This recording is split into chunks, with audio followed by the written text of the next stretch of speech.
Councilor Richard. Present. Councilor Trask. Present. Let the record show we have 7 present with no action.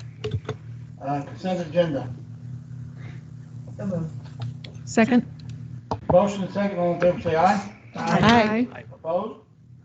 Let the record show we have 7 ayes with no nays. Approval of consent agenda.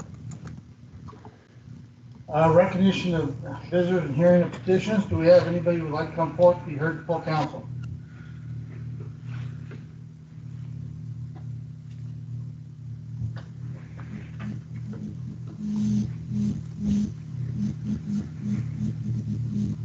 Brandon, do we have anybody online? No, just the folks there, and it doesn't look like anybody unmuted to say anything. As everybody has been aware, we've had, an ongoing violence within our nation, and it is not done by this council. Mr. Mayor, I'm sorry. Can I It's get not your- working. Oh, Okay.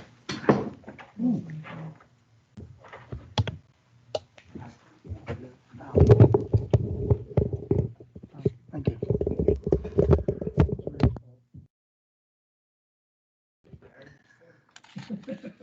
Anyway, tonight I will have a proclamation denouncing the violence in our nation. Whereas the city of Sweet Home honors and upholds the First Amendment of the Constitution of the United States, giving the people of the United States of America the right to peacefully assemble and to petition the government for redress of grievance, and whereas the city of Sweet Home strongly condemns the lawless actions of violence, destruction against our government, elected officials, government staff, and our law enforcement, and whereas the city of Sweet Home calls for an end to all politically motivated violence, and whereas the United States of America shall continue to serve as a strong model of democracy around the world. Whereas the city of Sweet Home is committed to defend democracy institutions, the integrity of our elections, and the security of people and facilities that carry out the democratic process, and whereas the city of Sweet Home is committed to ending the spread of hate, bigotry, and harassment based on political affiliation, race, color, religion, national origin, ethnicity, sex, gender identity, expression, sexual orientation, disability, and any other protected characteristics as defined by law. And whereas City of Sweet Home wishes to affirm its commitment to the well-being and safety of all community members and to ensure that they are protected and the rights respected. And whereas each of our elected leaders has the ability and the obligation to promote the inclusiveness, celebrate diversity, work to ensure equitable opportunities in all major facets of society, prevent the spread of misinformation and disinformation, and reject hate and bias in all forms, and should set a positive example for the constituents in this regard. And whereas the January 6, 2021 domestic terrorism incident at our nation's capital and ongoing destruction of property in Portland does not reflect the values of the city of Sweet Home, and whereas City of Sweet Home supports the peaceful exercise of free speech, free assembly, and freedom of worship safely for all people. Now, therefore, it be resolved that the City of Sweet Home affirms its ongoing commitment to cultivate a safe and just society and culture, including within the City of Sweet Home operations and institutions that mirrors the values of our community, works to ensure equitable opportunities in all major facets of society, and celebrates both our individuality and commonality. Denounces the January 6, 2021 destruction and violence that took place in our nation's capital. Denounces destruction and violence that has taken place in downtown Portland over the past several months. Denounces all hateful speech and bias-motivated violent actions in our community.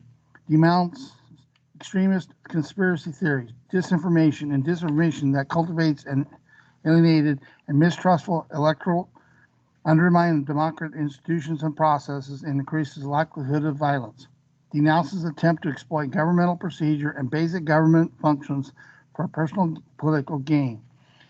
Commits to governmental transparency and public information sharing in an effort to fight extremism and the investigation and prosecution of those who commit criminal acts consistent of civil liberties and protections. Urges residents to join us by adopting these values in their own lives, calling attention these harms and denouncing hate and extremism to keep us all safe and proclaim the 26th day of January 2021. I, Mayor Greg Muller. And that was very well put together, Mr. Towery. Nothing on old business. Moving on to new business. Council subcommittee appointments. Bear with me for a second.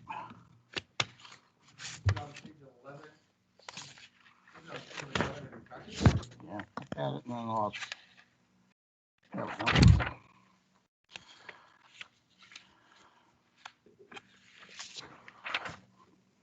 As the previous meeting, we talked about admin and finance committee.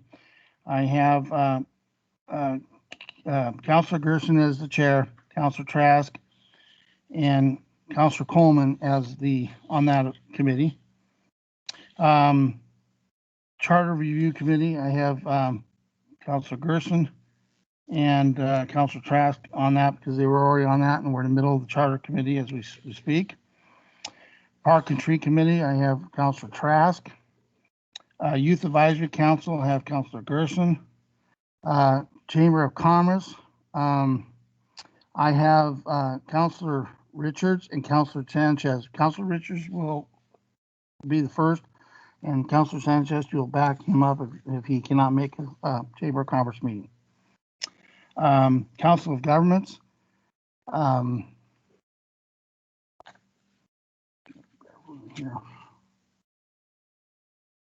Councilor Sanchez, I'll have you head that up.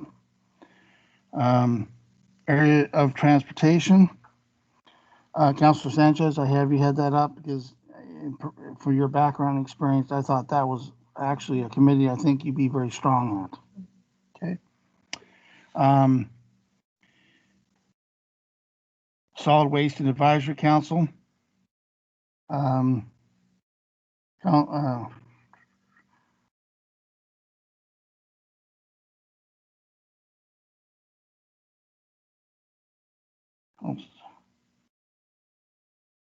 There it is, I'm sorry. Councilor Richards, I'll be doing that one. Ad hoc Committee on Health, Councilor Gorley is the chair, and I will be the second on that committee. And Legislative, I have Councilor Richards handling that one. And that should fill out. There is one more. Let me also bring up, and it's just for the record for tonight, we got to bring it before the city on an ordinance. Is that correct, Mr. Towery? Is the library board? We'll have to have that discussion if that's what the council wants to do. That would require an ordinance change. Yes. But we can have that discussion. Okay. Right now, we had discussion unless the council rejects this. Our thought is we really should have somebody representing the council at our library board meetings. So as Mr. Towery brought up, we'll bring forth that to the council for discussion. At this moment, I have Councilor Coleman has expressed interest for the library board. So, but it'll still come before council here in the near future. Okay. Moving next to request for council action, surplus on city equipment and vehicles. This begins on page 12 of your packet, and I'm going to turn this over to our Finance Director, Brandon. Thank you. We are working on, I guess I'll call it spring cleaning.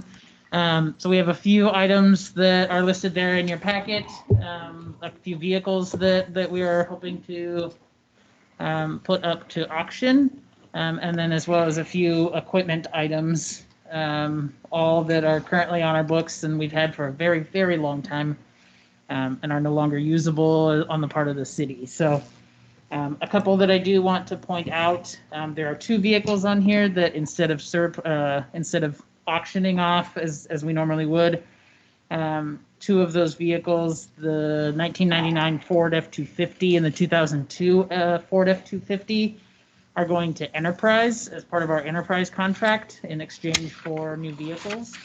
And they will work to sell those on the open market, and the city will get that revenue back once they've sold.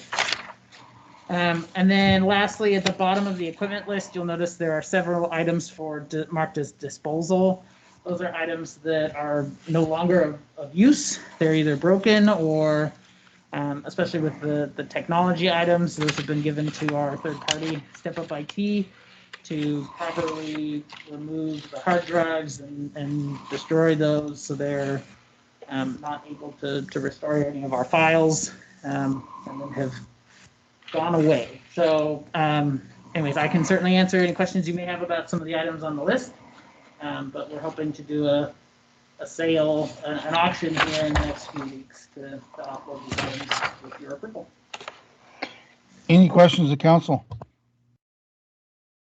Mr. Mayor, I do have questions. Go ahead. I'm curious as to why the vehicles need to be replaced, how many miles are on them, what's wrong with them before we agree to buy new. Sure. So the 2 police vehicles, especially the 2005 Chevy Impala, those are super ancient for a police force vehicle. Typically, we keep our vehicles in the realm of 5 to 7 years. And in that time, they earn over 125,000 miles, and that's a lot for a police cruiser. Our fleet, as far as the police department is concerned, has been updated to include current technologies, better engines, more fuel efficiency. So these are just ones that the police department has kind of held on to for either backup purposes or have used for other kind of odds and end jobs, but no longer serve a purpose in our fleet. The other 2 from Public Works, I'm not exactly sure of the mileage on each of those. I could look it up real fast if you'd like, but both of them are well over 20 years old. Well, one is almost 20 years old, with significant mileage, and again, just additional fuel efficiency and updated technology in vehicles provides us with better functioning, a better functioning fleet, saves the city money. And when you get to this point, especially with the 99 and the 2002, there's a lot of maintenance costs in maintaining an older vehicle like that. So it costs the city a lot of money to keep that vehicle on the road. I'm fully aware that there's maintenance cost. I'm just curious about how it would look when people in the town are having to bootstrap and not be able to buy new items for themselves when the city would go out and purchase new items during this pandemic and hardship that we're all facing. And I would say that's certainly the prerogative of the council to determine if this is appropriate. We bring this to you as a recommendation, certainly, but that, as Ray has said before, I guess that's why you all get paid the big bucks, to kind of decide, is this appropriate for us to offload these right now, or should we wait? And certainly, all of this is still here, minus the computers and stuff that we need to dispose of appropriately to maintain data integrity. But everything is still here and could still be used in our fleet if necessary. Thank you. Mr. Mayor, if I might, Greg, how many times do you use these 2 vehicles that I would continue to say is probably worn out? Do you still use them for any purpose? No, we've already taken them out of the fleet. It seems like there's an echo. We've already taken them out of the fleet. One was an old water vehicle, and I'm not sure which the other vehicle is. Which number was that, Brandon? You have a 1999 Ford F-250 and a 2002 Ford F-250. Yeah, I think those are one's water and one's the old streets vehicle. And I know there wasn't a question about the police ones, but on the police side of it, we've been pretty blessed to be able to fill those vehicles in a timely manner that we have hadn't been able to do for years and years. And that for me and everybody that's a police officer, probably it's a safety issue. And I know she wasn't asking about that, but I'm really happy that we're able to do what we weren't able to do for how many years that were vehicles that were in really bad shape. So, okay, I'm done. Thank you. Yeah, I mean, to think about it real quick, one more comment. You know, I've been here 3.5 years, and prior to that, the newest vehicle we had, the best vehicle in the fleet, was 11 years old and had over 100,000 miles on it. I saw an invoice for $800 to fix a seat. We can do better, I think, for our staff. If we're going to ask them to go out, repair the community, fix our parks as we've done, I think we need to provide them good operating tools. So I voted against the enterprise contract, but I do know that our staff are really good about the improvement. And there comes a time when it costs us more money and prevents our people from doing their job if we don't roll them a visit. And so Counselor, this is part of doing business. I'm really sorry to interrupt. Yeah, thank I'm you. sorry. And that was a great, wonderful speech, by the way. I will try to do better. Thank you.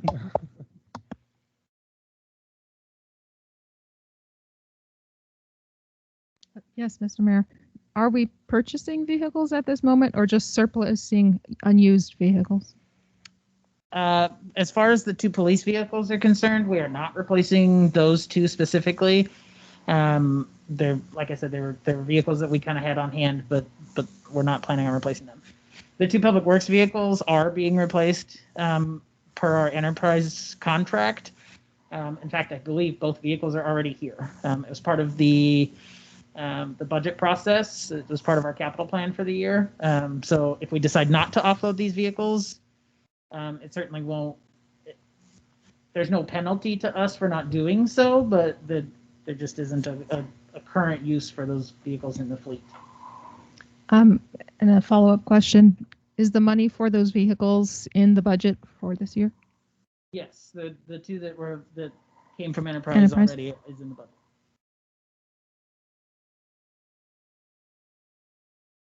Any other further questions? Question. So Greg, on this, all of this. I'm sorry, Counselor. Can you hit your button? Sorry. Sorry, so many buttons to It's like a remember. game show. I apologize. So Greg, all this equipment, has it been replaced or will it be replaced after it's auctioned off? So everything that's on the surplus list and that we're asked to be in surplus has already been replaced and taken out of the fleet. So over the last few years, we did 1 surplus. This is some of the remaining of those, and we're kind of getting crowded on our lot. So this is kind of getting rid of some of the old equipment that we've already replaced over the last, I would say, couple budget years. Okay, thank you. Yeah, Mr. Mayor, I have one. Greg, so are the ones that are going to be up for auction, is it even worth it to put them into an auction? Is it going to be useful for somewhere else, SIO or somewhere? I mean, is it going to be of use for anyone?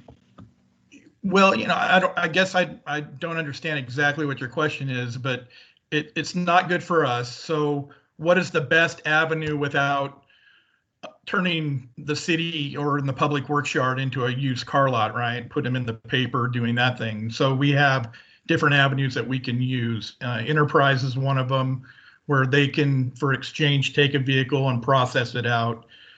Some of these vehicles, we had already bought new ones, so they're kind of our responsibility. So, you know, they're already here. There may be use to somebody in the community, a business, school Greg, district.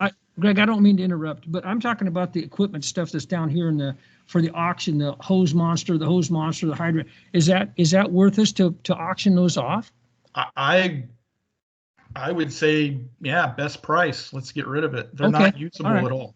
And if I can add to, our current code requires that we enter and and policy requires that we go to auction on these Okay, items. all right. We haven't done that with the technology, again, because of Okay. the data integrity issues and the potential for somebody to get access to city data.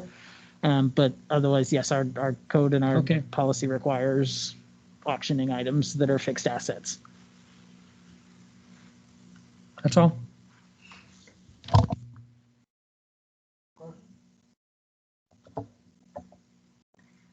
Mr. Mayor, so moved as recommended. I'll second.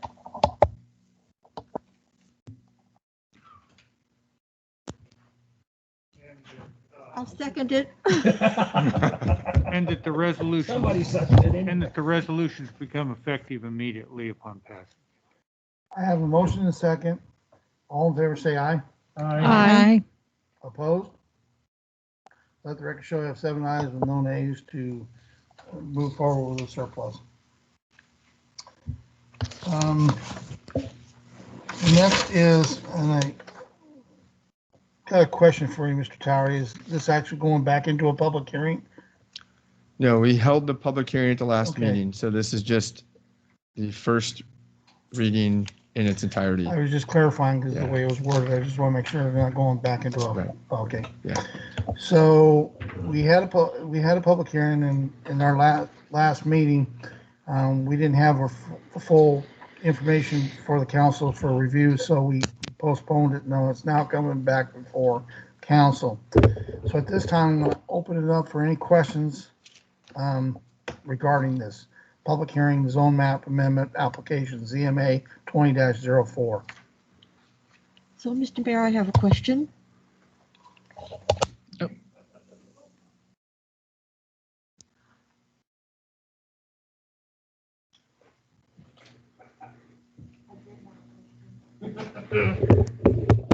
Sorry, thank you. So, I think I have a question of Robert. Robert, if we approve this ordinance, if we go to approval of the ordinance, move the ordinance on, we have to read it in full, right? Correct. So does that include all of the appendix No. or, and No. none of the accompanying information for our, Correct. We're just going to read the first page here. the first page ordinance? Thank Correct, you. Because That was my our question. thinking our thinking on that is that you aren't in a position to change those things. Those things are already set. Right. Right, wrong, or indifferent. They're the way they are. The ordinance is a changeable thing by council. Right. I understand. That's why that's the separation. Thank you.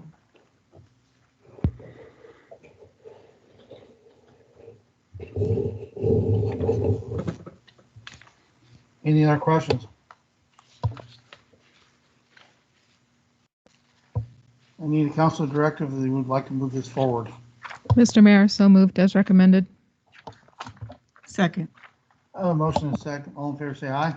Aye. Opposed? Let the record show I have 7 ayes and no nays to move this forward for first reading tonight. We could go ahead and have the first reading. Okay, I got it right here. I'll read it. Ordinance Bill number 1 for 2020, ordinance number.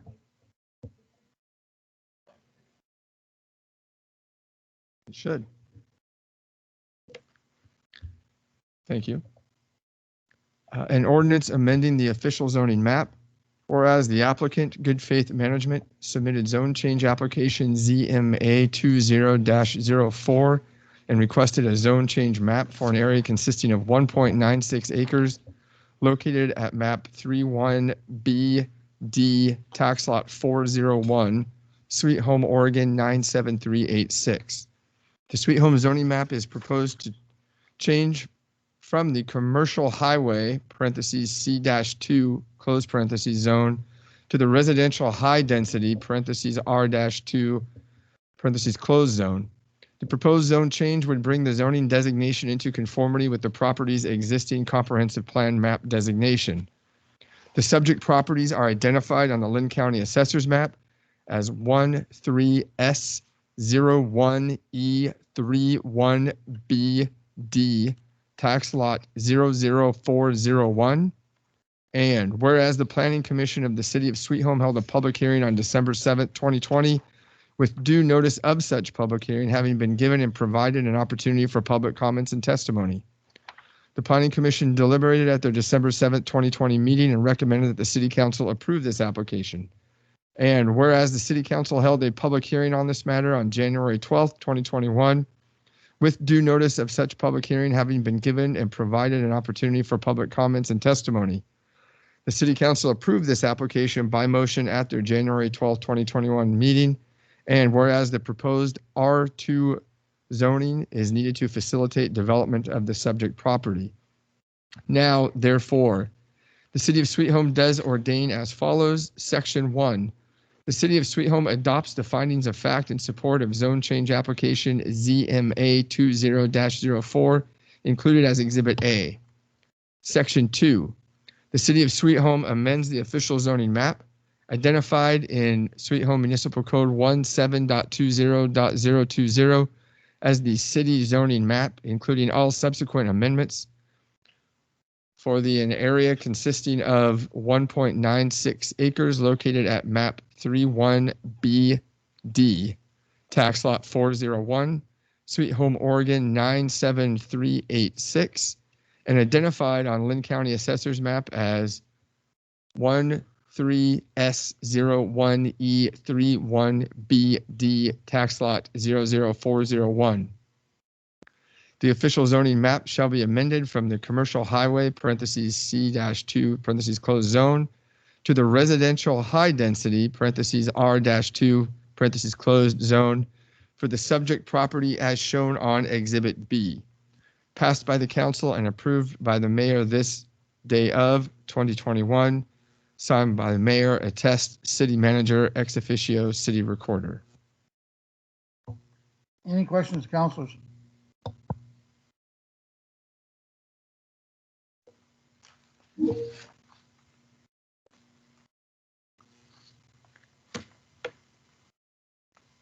Did I have somebody chime in? Okay. No questions. I need directive if they want to move forward for second reading. So moved. Second. I have a motion, second. All in favor, say aye. Aye. Opposed? Let the record show of 7 ayes and no nays to move this to the second reading on February 9th council meeting by title only. There's nothing under second reading or third reading this evening, so we'll now move on to any reports of committees. Anybody on the committees would like to bring anything up? So, Mr. Mayor, the Chamber of Commerce has had a 3-day strategic planning meeting and have put forth a plan, a yearly plan, which I think is very much in their favor. Also, on the Youth Advisory Council, obviously with all of this going on, we haven't met, but we are having leadership training for 7th, 8th, and 9th graders, I believe, and I believe there are 12 youth involved in that. And they are meeting regularly on a weekly basis for that training. And I think that's a good basis when we get back into school for a youth advisory committee. And what was the other one? Oh, the charter committee met tonight, and we will be meeting the last Tuesday of every month, working on the review of the charter.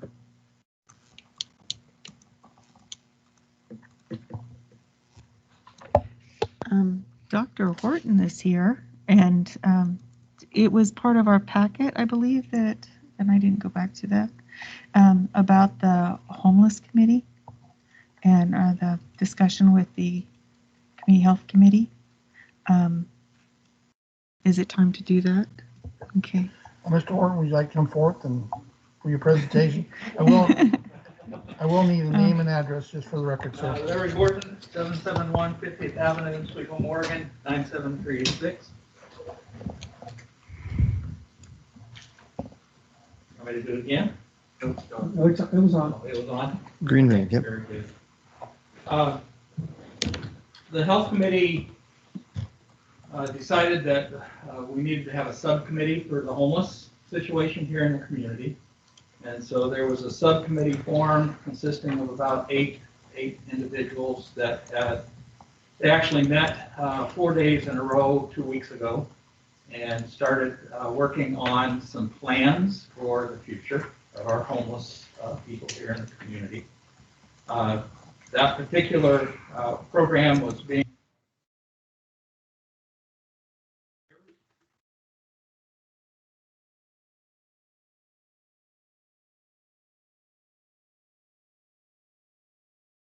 during that time we came back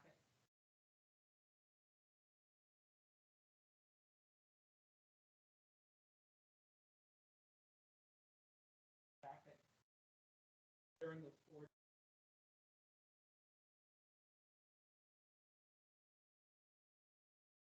tried to identify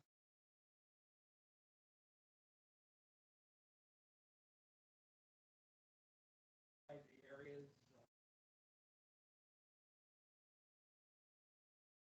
emergency housing outside shelters were not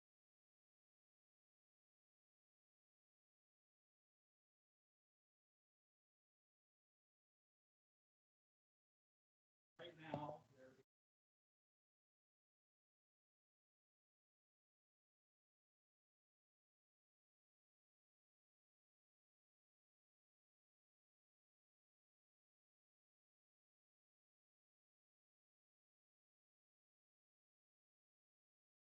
Short range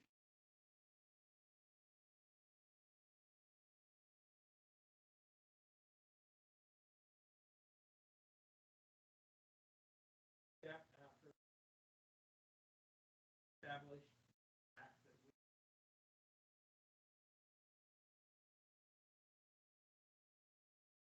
trying to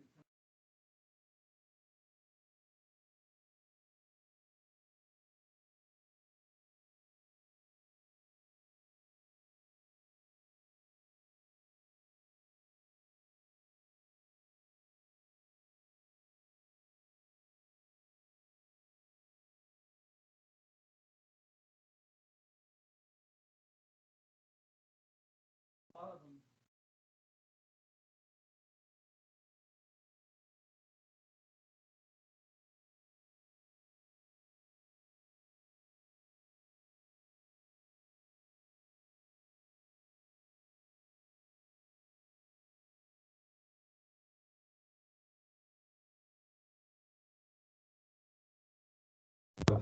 build platforms for tents. And at least for now, I talked with one of the gentlemen there last week, and he said that if he hadn't been in his shelter, that he probably would have froze to death a couple of months while he was out. I asked him, how can it be warm with just a tent and a cover over it? And he says, it's amazing just off the ground. They're off the ground with 2x4s and a platform over the top of the 2x4s. But what it does is it creates a heat barrier so that they can't keep heat inside the tent and inside the shelter. And it is working. In fact, the one gentleman said it was so warm he had to climb out of his sleeping bag and sleep on top of the sleeping bag. But the long range plan is to come up with something far better than what we currently have. I think all of us are aware that what we have going on down there right now needs change. There's no doubt in anyone's mind. This was an emergency action on a lot of people's parts. And now with the planning that's going on, I'm hoping that we can come up within the next month or so some documents that we can actually bring to you that would be a plan for how to deal with homelessness here in Sweet Home. Are there any questions? I don't know how much detail you would want me to go into, but go ahead, Di. You're not on. There you are. So I do have a question. Sir. So I drove by there yesterday. Yes. And it looked very quiet. However, there were people sleeping on the porch. Mhm. And it was sleeting outside. It was Yeah. quite cold. So, so there are people that are there that aren't sheltered. There's only so much room. I don't know if you look behind there or not, but it's almost wall-to-wall shelters on the property Right, that's I there. understand that, but we don't So, have any facilities for those. We don't have any other alternative for them at this time, no. As far as I know, there's nowhere in the community that they can go to. COVID meant that they can't go into an indoor warming shelter with the regulations for COVID. And so that's why they're all outside and they can't do what they've traditionally been able to do during those really cold nights. The Nazarene Church originally had agreed to be the warming shelter for the homeless. And before that was before COVID hit. Before COVID hit, they probably could have handled 15 people inside. But now COVID doesn't, the regulations don't allow for that. So right now, the only thing that the Nazarene Church could come up with was these emergency shelters with tents. And so they asked the Rotary for help, and we said, yes, we do everything we could to help them with it. So we did. And I wish that there was more space. I wish that there was better shelters. The investigations that I've been involved with, there are some really nice, easy to construct temporary shelters. Eugene has some, Walla Walla has some. They're very effective. They have locks on them so that people can, doors and locks. So people can leave their stuff in these, they're called Conestoga huts.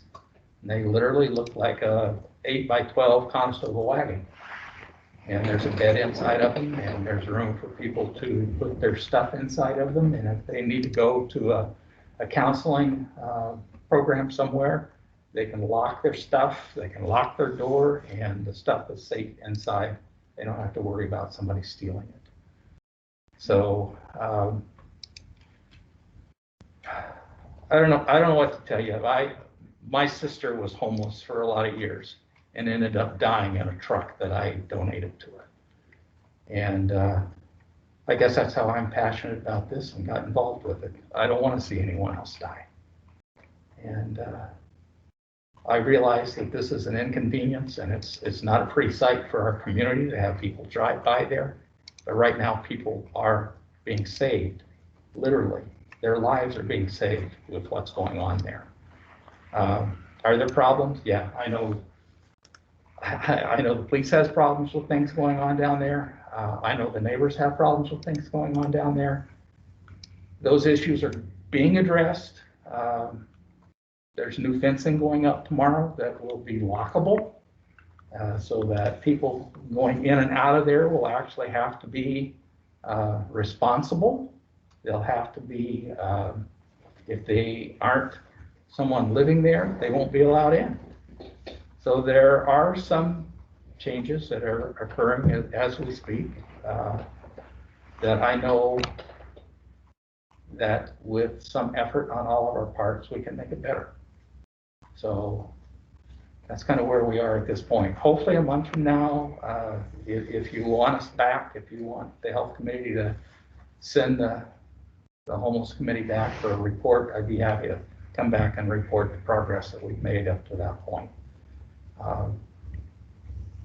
There have been some new people that have come in there that aren't from Sweet Home, and they've caused issues.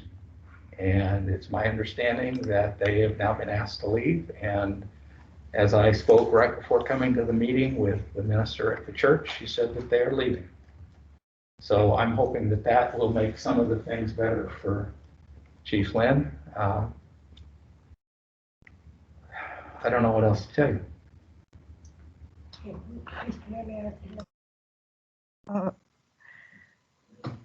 Plan here, I've read, and it's quite extensive, I think, in terms of what you outlined.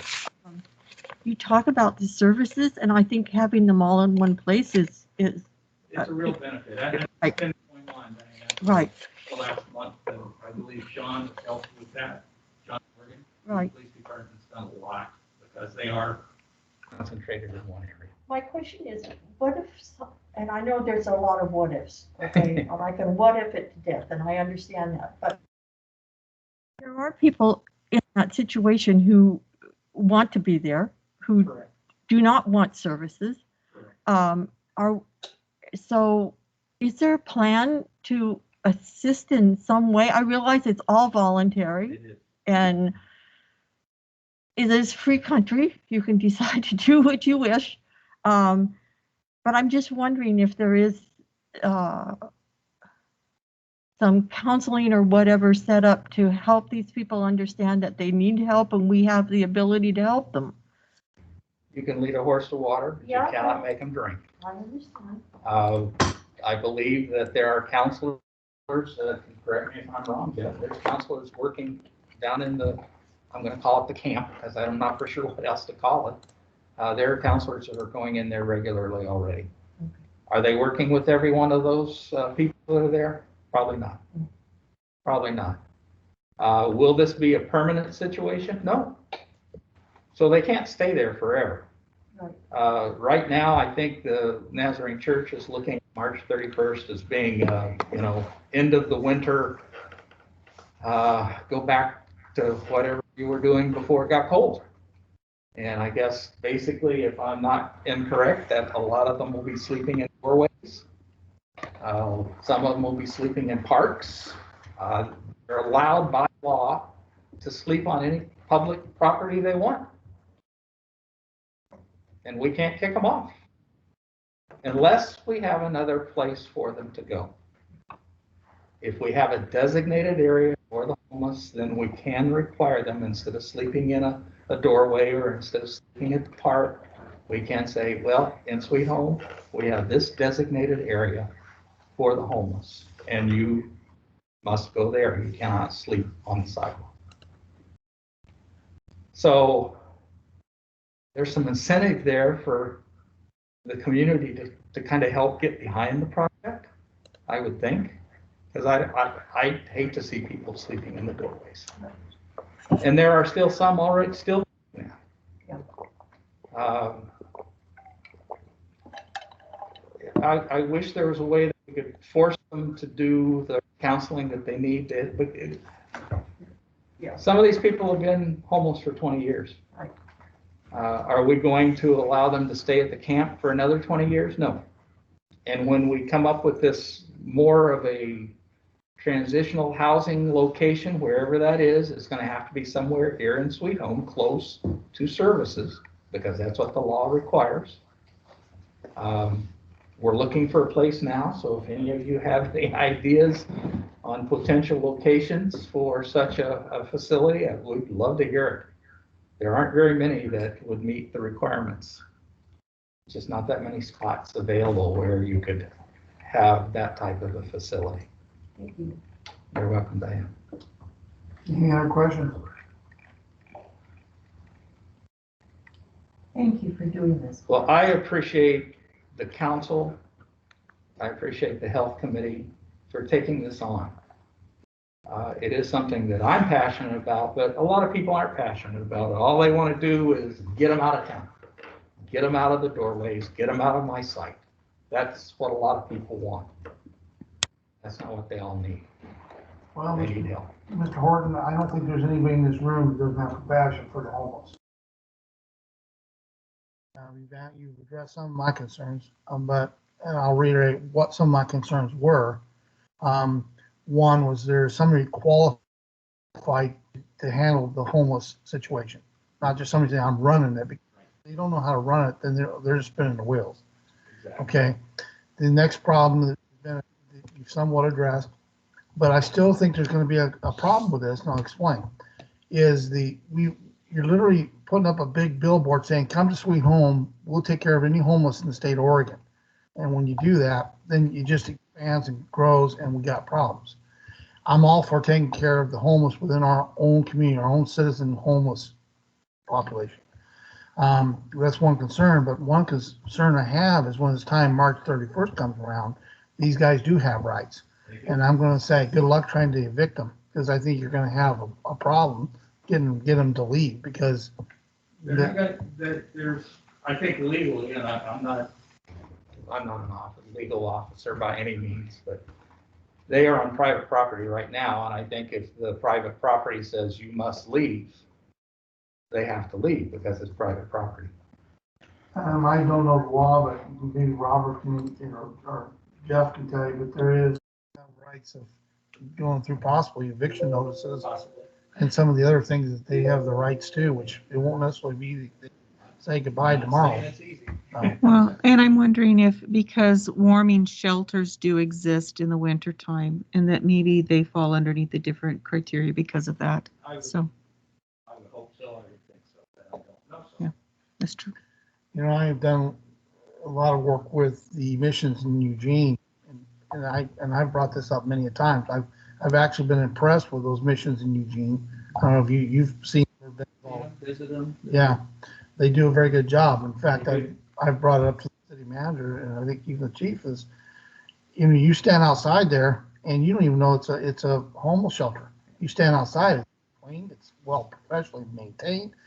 But when you walk inside, they have a church, they have a cafeteria, they have dorms to sleep, but there's rules and regulations, and they have a professional organization that knows what they're doing of running homeless facility, and they're doing a good job. In my opinion, they're doing a good job.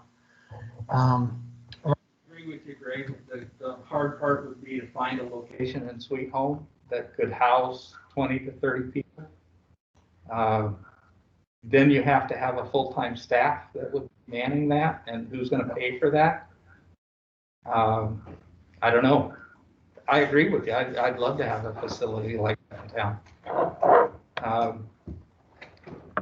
Brock Byers, I don't know if you know the name or know the person, but he and Shirley Bird, they actually operate the name of the company that they run is Family Assistance and Resource Group. And they are the ones that we're kind of looking at to take some of the lead in this.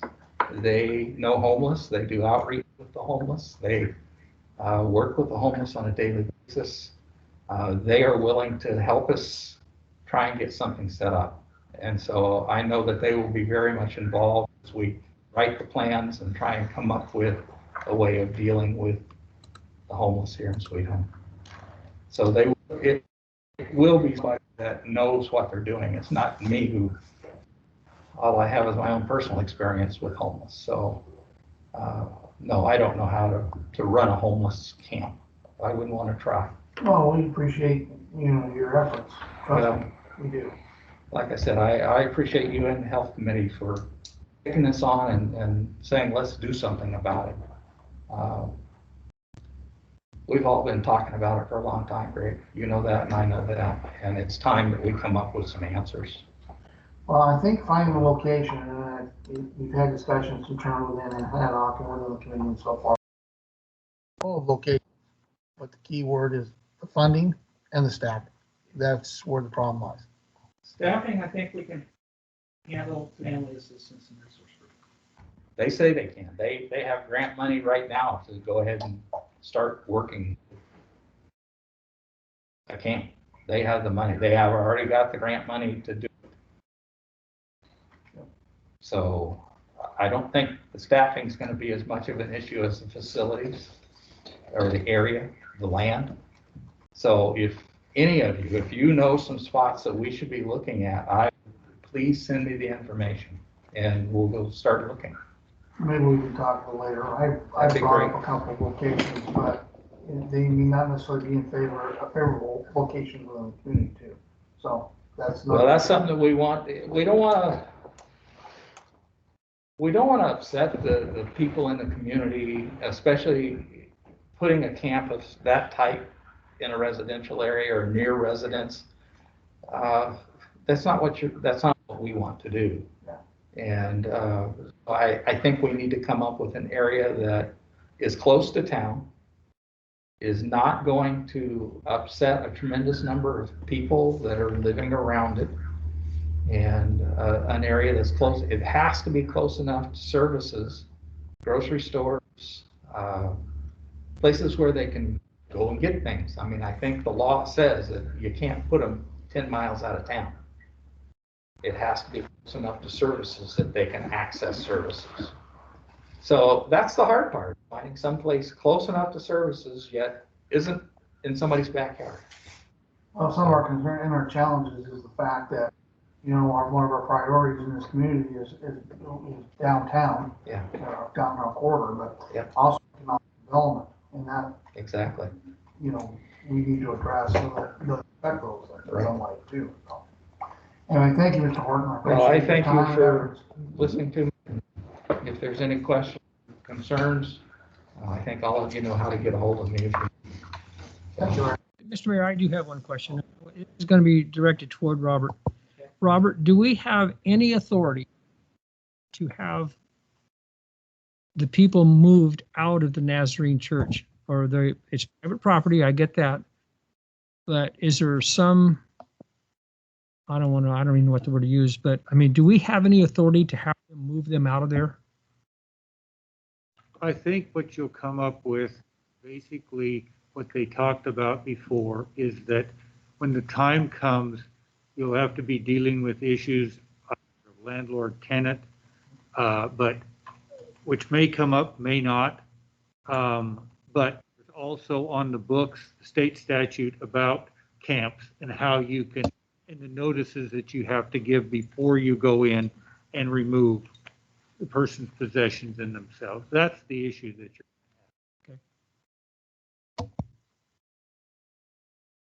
Is there any other further questions? Thank you, Mr. Horton. Take care. Thank you all. We'll move on to any others of the committees that like to be brought up in topics of discussions.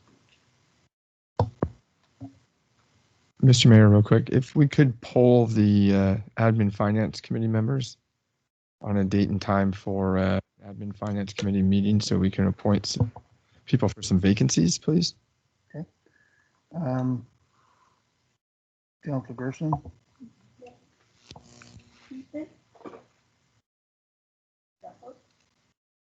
Talking Tuesday the 2nd.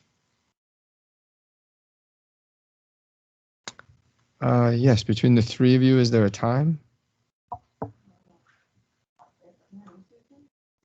Anything after 5:30 would work for me. Anything after 5:30 would work for me. 5:30? Mm-hmm. I'm pretty good. Okay, Tuesday the 2nd at 5:30.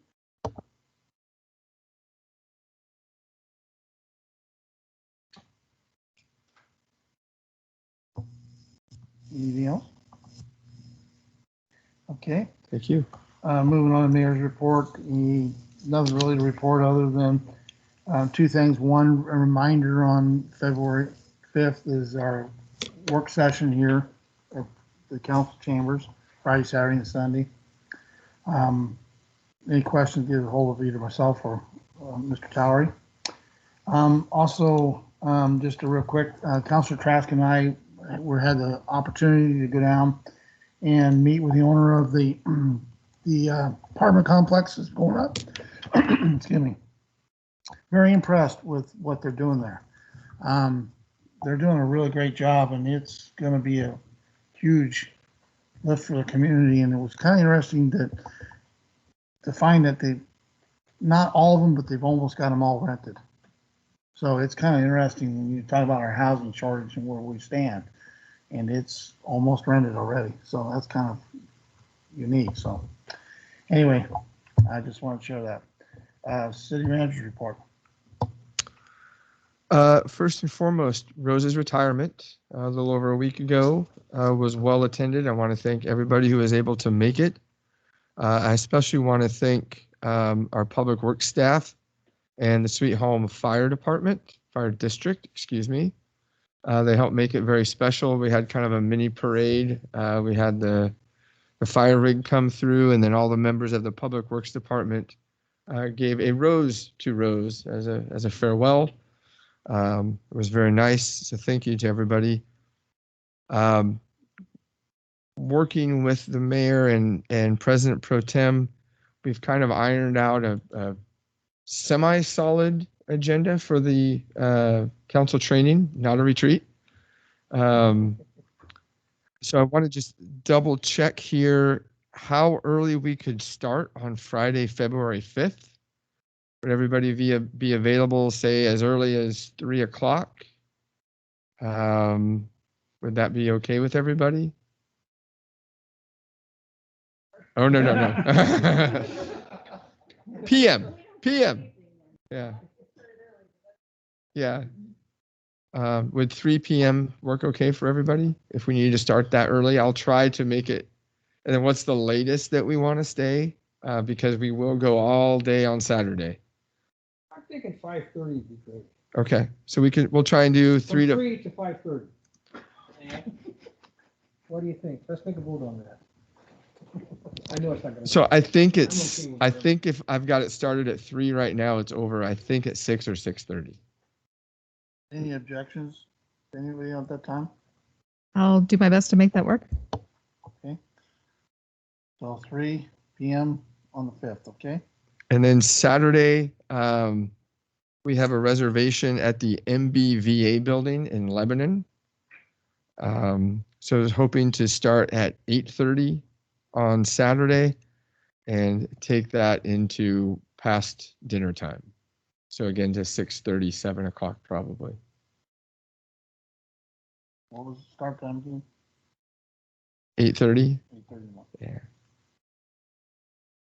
And then Sunday the 7th, kind of playing it by ear to see how we finished, if we got through everything. Couple things. Right now, we currently have it so that Sunday is really the wrap up where we just set our goals. We review the mission, the vision, and set our goals for the upcoming year. I've got it penciled out from like noon to 3. Maybe more importantly is that's the same date as the Super Bowl. So I think we want to, obviously, many want to attend their church service Sunday and then be done in time to get to the Super Bowl. And Sunday, we have that scheduled back here in the council chambers.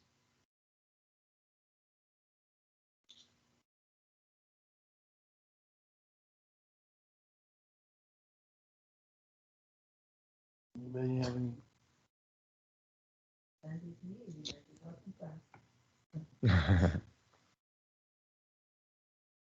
So 8:30 MVBA, can you break up those abbreviation? I'm not sure what the abbreviation is. I don't know if Blair knows. Okay. Here.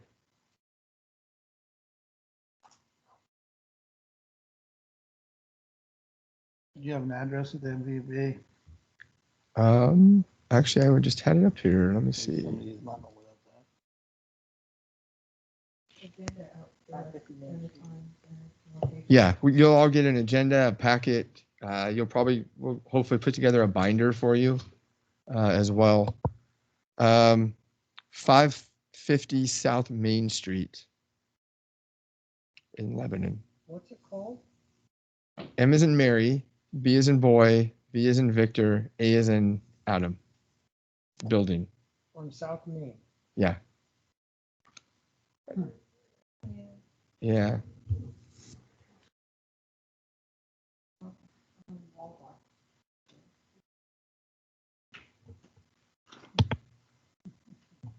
It's on the one-way coming back this direction into town, I believe. Any other thing, Ray?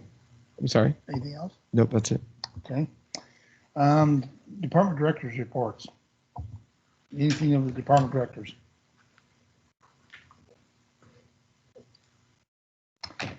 I do have one thing, Chief, where are we standing on traffic control down Main Street as far as, speed and control? Since we're having a problem with signs with ODOT, are we looking at doing anything at the moment with this?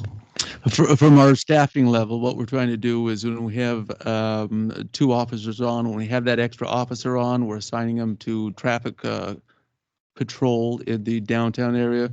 That's just not the downtown specific core, but it's all the way out east. We've had concerns even as far out as the Foster area of speed. So we're trying to assign personnel. And right now we're a little short because we have 3 in training right now. So as they roll out, we should be able to free up some more units to focus on that. Any other questions of the department directors? City Attorney, do you have anything? Just that we did turn in our viewers report on the Willow Street LID, the city recorder to the city recorder. I mentioned this and because there'll be notices in the paper tomorrow and then the next week about it. And then there'll be, we have to send out our notices to all the property owners this week. So I'll be doing that. And then basically it's scheduled for a public hearing on February 9th. The viewers referred it back up to the city council to review or to look at and made some recommendations, and then you'll have that all in your packet. Thank you. Is there anything of council business in the order? If not, we will adjourn at 7:33.